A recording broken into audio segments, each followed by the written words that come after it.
এটা ছিল আমার দ্বিতীয় পার্ট। তো দেখেন, ওই রানীর বাড়িতে ছিল আপনার সন্তানকে আপনি হেডশট শেখান, সোশ্যাল খেলে হচ্ছে সাপ্রিরা।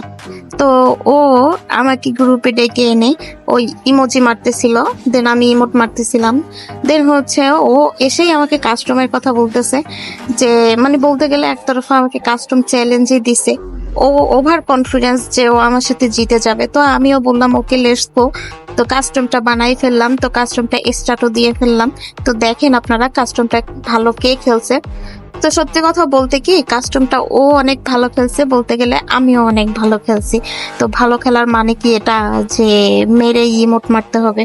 আর ও এতটাই ওভার কনফিডেন্স ছিল যে ম্যাচটা ও জিতে যাবে, এইভাবেই ও ইমোট মারতেছিল।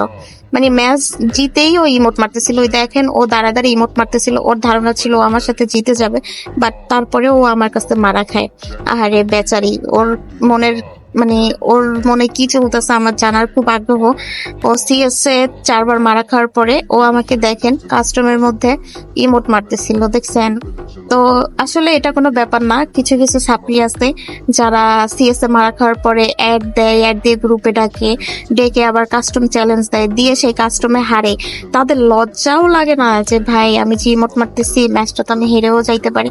কিন্তু তার মধ্যে এতটাই কনফিডেন্স ছিল যে সে আমার সাথে জিতে যাবে।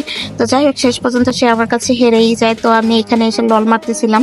তো যাই হোক, ম্যাচটা ভালোই ছিল, সেও অনেক ভালো খেলছে। ভালো খেলার মানে এটা না যে ধরে ধরে ইমোট মারতে হবে। হ্যাঁ, ভালো খেলতেই পারে, তার মানে এটা না যে মানে ম্যাচ জেতার পরে ইমোট মারতে হবে। তার মধ্যে এতটাই ওভার কনফিডেন্স ছিল যে সে আমাকে ম্যাচটা হারাই ফেলবে, সে যেমনই হোক ম্যাচটা আমি জিতে যাই। হয়তো ভাগ্যক্রমে আমি জিতে গেছি, তার মানে আমি এটা বলতেছি না যে আমি অনেক ভালো খেলি। হ্যাঁ, একদম খারাপও খেলি না, আমি আবার একদম ভালোও খেলি না। যেমন খেলি আলহামদুলিল্লাহ অনেক ভালো খেলি। কিন্তু আমি যার যার জায়গা থেকে সবাইকে রেসপেক্ট করি, সে বট হোক আর প্রো হোক। আমিও আশা করব সবাই এইটা থেকে এটাই শিখবেন যে একটা মানুষকে কখনো ছোট করে দেখতে নেই। হতে পারে সে বট, হতে পারে সে প্রো, সবার খেলা সবসময় ভালো হয় না। তো ধন্যবাদ সবাইকে, ভালো থাকবেন সবাই।